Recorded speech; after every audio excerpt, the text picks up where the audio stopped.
សួស្តីអ្នកនរគ្នាថ្ងៃនេះខ្ញុំនឹងបង្ហាញអ្នកនរគ្នាធ្វើសម្លកកូរបាទស្នាដៃខ្ញុំផ្ទាល់បងប្អូនតាមដានវីដេអូខ្ញុំជាបន្តហើយជួយចុច Subscribe ផងអូខេបើចូលនៅក្នុង YouTube ជួយ Subscribe ផងបាទ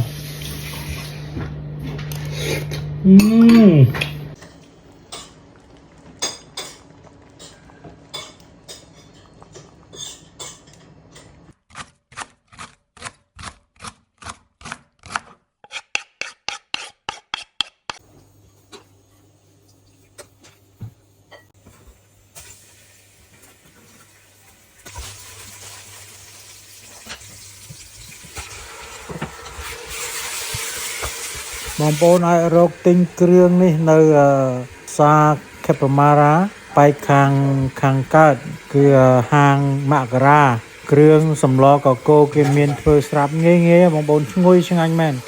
បងប្អូនសាកល្បងទៅមិនខុសបំណងទេចោលថាសទៅចាប់ដាក់គុកភ្លាមដែលខ្មែរគ្រាន់តែបន្លែមិនចេះដាំហូបខ្លួនឯងទៅដឹកមកទាំងពូនខ្មែរមានត្រីទៅដឹកត្រីពីគេមកច្រាស់អស់នោះណាស្រក់ទឹកភ្នែកណាខ្មែរពាក់មុខយ៉ាក់ដាក់គ្នាចោតថាខ្មាំងចោតថាសទៅចាប់ដាក់គុកភ្លាមត្រីភាគីពឹងដីថៃជ្រកកោនអស់អាលីងត្បូងនៅបៃលិនអាលីងព្រៃមកខាងទៀតទៅពឹងវៀតណាមកាប់ឈើជូនខ្ទេចខ្ទីអស់ណាបាញ់នឹងមុខវាំងដើម្បីដឹកត្រីប្រាចេញទៅឥឡូវគេដឹកមកវិញបើមិនជឿម៉ោង10ទៅអង្គុយចាំផ្លូវពីដើមបុកដឹកម៉ោង7ពេលខ្ញុំនិយាយឥឡូវម៉ោង10បានដឹកផ្លូវហាណូយទៅធ្វើខ្ញុំដឹងថាខ្ញុំគ្រោះថ្នាក់ប៉ុន្តែខ្ញុំបានផ្ដាំកូនខ្ញុំរួចសាច់ហើយខ្ញុំបានផ្ទេរមរតកទៅឲ្យកូនខ្ញុំរួចហើយថាខ្ញុំនិយាយដើម្បីជាតិរបស់ខ្ញុំដើម្បីយុវជនកុំឲ្យយុវជននឹងដេកលក់នៅក្នុងគំនរដែលគេចង់ហែកយើង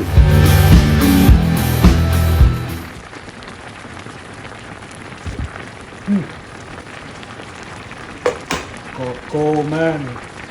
កកូរពេញឆ្នាំងរកជាម្ចាស់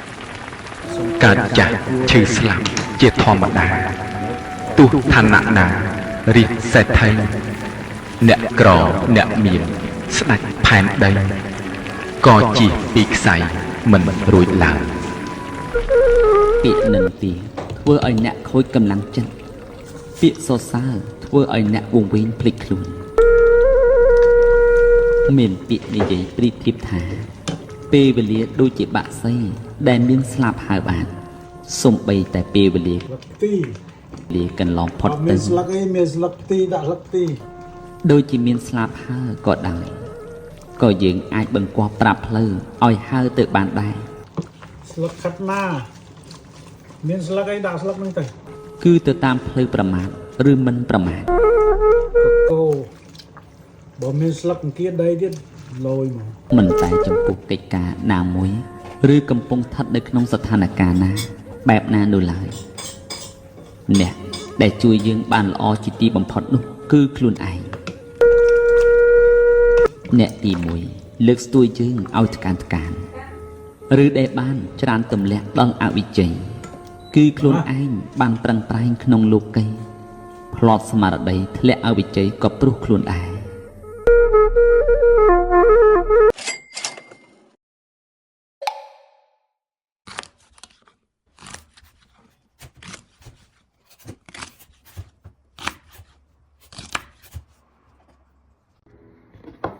ចិត្តលហុងសម្លកកូរសង្កេតឃើញមនុស្សយើងរងៃរៀងឆាប់ឆេវឆាវប៉ះពាល់អីតិចតួចច្រឡោតបើស្មាច់ជូនយោបល់ចេះមួយថាយើងរៀនកំណត់ដឹងថាមួម៉ៅឆេវឆាវហ្នឹងភ្លើងឯណាភ្លើងដុតខ្លួនឯងណាមិនមែនគេអ្នកកែទុកទេណាយើងអ្នកក្តៅទេអាហ្នឹងមួយរៀនដឹងណាមិនអញគ្រាន់បើដោយសារអញមួម៉ៅជេគេបចោគេខឹងគេហ្នឹងទេមិនទេ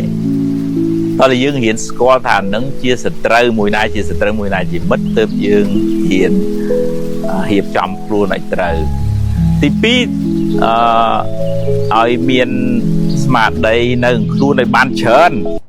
ចិត្តជែកត្រាំជាមួយទឹកក្រូចឆ្មាឬក៏ទឹកខ្មេះ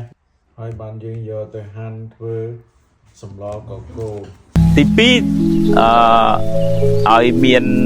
ស្មារតីនៅខ្លួនឲ្យបានច្រើនដែលមនុស្សយើងភ្លេចភ្លាំងឆេវឆាវមួម៉ៅដោយសារចិត្តហ្នឹងវាអត់នៅខ្លួនទេភាំងសើអញ្ចឹងទៅអង្គុយសន្លក់ស្លើអញ្ចឹងទៅអត់មានពលឹងខ្មែរយើងហៅអត់មានពលឹងនៅព្រោះតក្នុងធម៌ឲ្យយើងដេកដើរឈរអង្គុយហ្នឹងឲ្យមានស្មារតីនឹងនៅខ្លួនឲ្យបានច្រើនរហូតដល់ថារៀនធ្វើសមាធិដង្ហើមចេញដង្ហើមចូលអីចឹងរៀនដង្ហើមចេញដង្ហើមចូលហ្នឹងគឺដើម្បីឲ្យចិត្តឲ្យស្មារតីនឹងនៅខ្លួនហ្នឹងកុំឲ្យវាចេញទៅក្រៅហើយតែចេញទៅក្រៅមានបញ្ហាហើយមិនហាមឃាត់ទេពេលធ្វើការធ្វើងារត្រូវគិតទៅនេះទៅនោះប៉ុន្តែថាពេលវេលាខ្លះហ្នឹងគឺត្រូវឲ្យមានស្មារតីនៅខ្លួនទោះជាធ្វើការងារអីហ្នឹងក៏ស្មារតីក៏នៅខ្លួនអញ្ចឹងដែរហើយនឹងមួយទៀតឲ្យដោយសាររឿងយើងខ្វះមេត្តាដល់គ្នានឹងគ្នាមួយមេត្តាឲ្យខ្លួនឯងដំបូងគេក្នុងការចម្រើនមេត្តាតែនៅក្នុងគម្ពីរលោកបញ្យល់ឲ្យចេះស្រឡាញ់ខ្លួនណាចេះផ្សាយមេត្តាឲ្យខ្លួនឯងអាហាងសុខិតោហោមិនិតទុក្ខោសូមឲ្យខ្ញុំបានសុខរួចផុតពីទុក្ខកុំឲ្យខ្ញុំមានពៀកុំឲ្យខ្ញុំមានភ័យកុំឲ្យខ្ញុំខឹងគេកុំឲ្យខ្ញុំមួម៉ៅនឹងគេអាហ្នឹងសូត្រចឹងហ្មងសូត្រហ្នឹងចង់និយាយថាទិញនៅក្នុងចិត្តណាសូមឲ្យខ្ញុំបានសុខរួចផុតពីទុក្ខកុំឲ្យខ្ញុំខឹងគេកុំឲ្យខ្ញុំចងពៀនឹងគេសូមឲ្យខ្ញុំបានសុខរួចផុតពីទុក្ខអញ្ចឹងចិត្តរបស់យើងនឹងវាត្រជាក់អាហ្នឹងដូចទឹកអញ្ចឹងភ្លើងមកដល់ទឹកវាលុតដែរហើយបានផ្សាយមេត្តានឹងទៅដល់អ្នកដទៃសូមឲ្យគ្រួសារខ្ញុំបានសុខរួចផុតពីទុក្ខកុំឲ្យមានពៀកុំឲ្យមានភ័យសូមឲ្យមិត្តរួមការងារខ្ញុំបានសុខរួចផុតពីទុក្ខកុំឲ្យមានពៀកុំឲ្យមានភ័យសូមឲ្យសពសត្វទាំងអស់បានសុខរួចផុតពីទុក្ខកុំឲ្យមានពៀកុំឲ្យមានភ័យសង្កេតឃើញមនុស្សយើងរាល់ថ្ងៃរៀងឆាប់ឆេវឆាយ